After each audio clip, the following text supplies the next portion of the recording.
el estudio sobre la responsabilidad civil y penal de las empresas contaminadoras ante los derechos humanos reconocidos de las niñas, niños y adolescentes. Ok, el origen de esta tesis fue impulsado porque yo desde niño he tenido un gran aprecio por la naturaleza y el constantemente ver el aumento de noticias alarmantes acerca de la contaminación y cambio climático me impulsó a realizar este trabajo.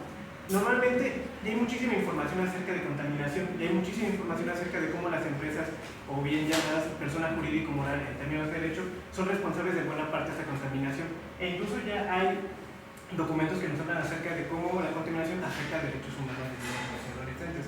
Como tal, no había una correlación entre empresas contaminantes, personas jurídico-morales que contaminaran aquí en México y su grado de responsabilidad, ya sea civil o penal, con los derechos, a la violación de los derechos de las niñas y los adolescentes.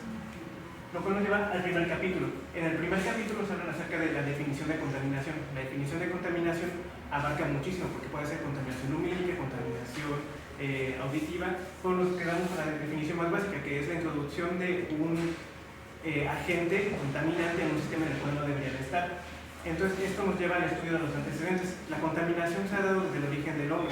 Desde que el hombre empezó a generar desechos, se da la contaminación. Pero no existía esto tan fuerte hasta el momento que se dio la primera revolución industrial en el año 1780. Es aquí donde el ser humano empieza a consumir mucho más recursos de los que la Tierra tiene capacidad de generar, lo que nos lleva a las causas. Como dije, las causas principalmente importantes en este sistema de contaminación son las empresas a nivel mundial. Es la acaparación de recursos y es la pésima gestión que se tiene con los residuos, en lo que nos lleva a empresas contaminantes.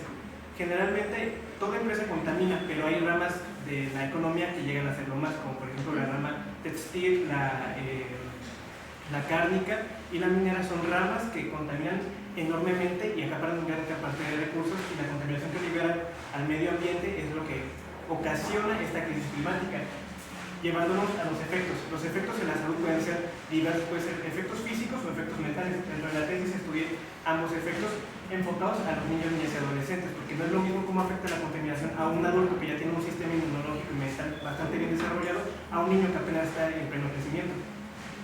En el capítulo segundo se habló acerca de lo referente a las niñas, niños y adolescentes. Como tal, encontramos la diferencia entre un niño y un adulto. Aquí utilicé la medida que establece la Organización Mundial de la Salud para considerar un menor de edad, que es abajo de los 19 años. A partir de eso, encontré las diferencias sustanciales que existen en el sistema inmunológico y psicológico de los menores de edad en comparación con un adulto, lo cual nos lleva al siguiente punto, que es la salud de los menores ante la crisis climática. Como bien les había dicho, un adulto sufre las consecuencias de esa crisis climática, pero al menos ya tiene un sistema lo suficientemente formado para poder combatirlo, cosa contraria que un niño no tiene.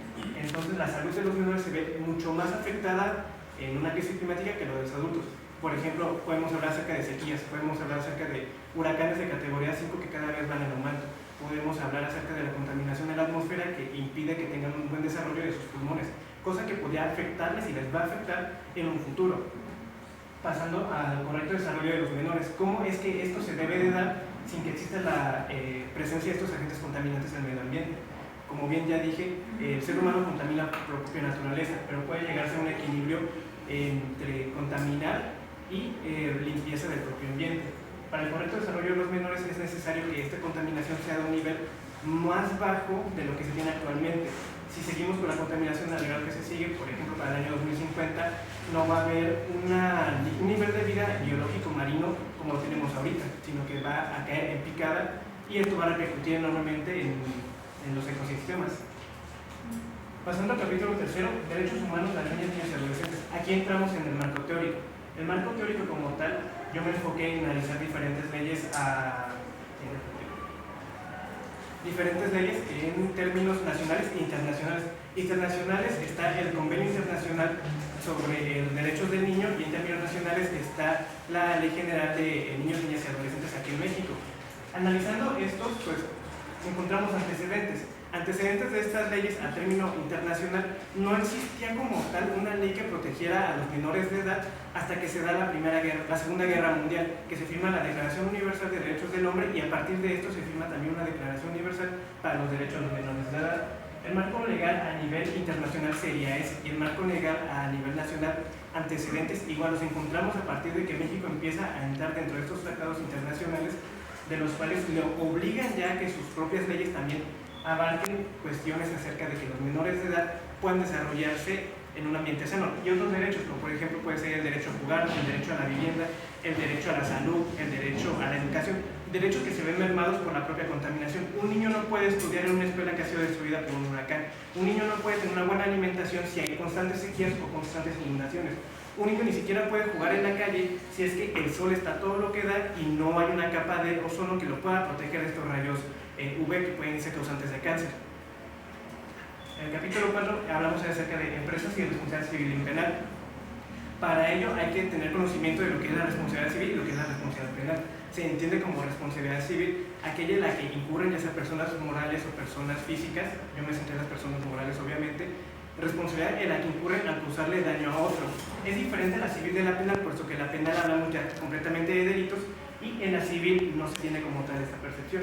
Analicé primero lo que era la responsabilidad civil de la forma básica y lo vi aplicado al derecho.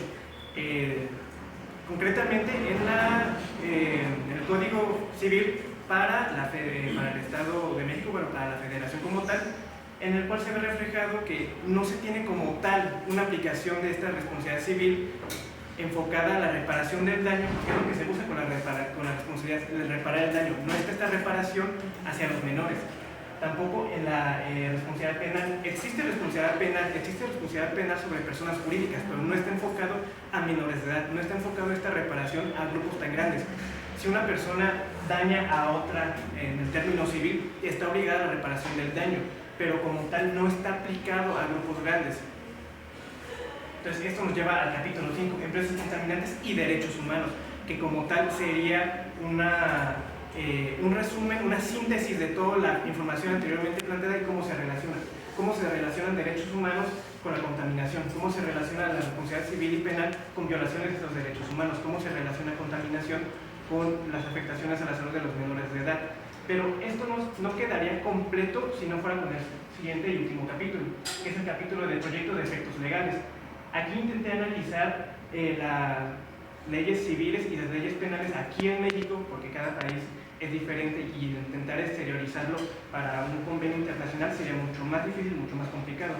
Entonces, manteniéndolo en nuestro estado, para la reforma civil propuse una reforma al artículo 1912 y uno al artículo 1915 bis, en el cual la adhesión sería esto. Leyendo, cuando el ejercicio de un derecho se causa daño a otro, hay obligación de indemnizarlo. Se demuestra que el derecho solo se ejercitó, a fin de causar un daño sin utilidad para el titular del derecho. La parte que yo agregué sería, exceptuando el daño causado por concepto de contaminación ambiental, a pesar de contar con el derecho para ello. Las empresas tienen derecho para contaminar, pero para poder reparar el daño habría que exentuar esto y de esta manera poder tener un fondo para las reparaciones del daño a menores de edad. Y en el 1915 bis están obligados a la reparación del daño por concepto de afectaciones al medio ambiente todas las personas jurídico-colectivas cuyo giro económico emita, produzca, cree o motive de detenimiento significativo al medio ambiente, bastando con que un particular acuda ante la Secretaría de Medio Ambiente y Recursos Naturales a realizar la denuncia correspondiente. Como tal, aquí involucré a la Secretaría de Medio Ambiente porque es el órgano supremo en cuestiones medioambientales y es necesario que este órgano intervenga en cuestiones ambientales. Y en el Código Penal, la reforma que yo propuse es totalmente un artículo nuevo.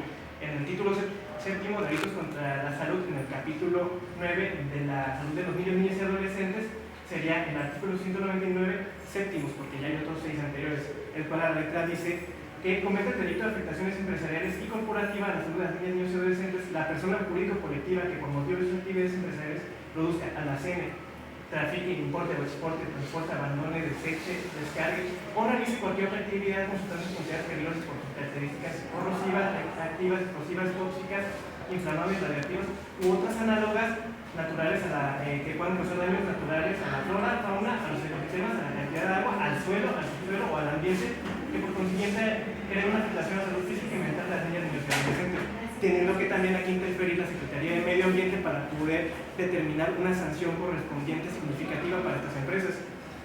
Concluyendo con esto, es necesaria una reforma enorme al sistema mexicano para que estas leyes puedan entrar, como la reforma en 2011 por los derechos humanos que hubo en la Constitución, es necesaria una reforma medioambiental. Gracias.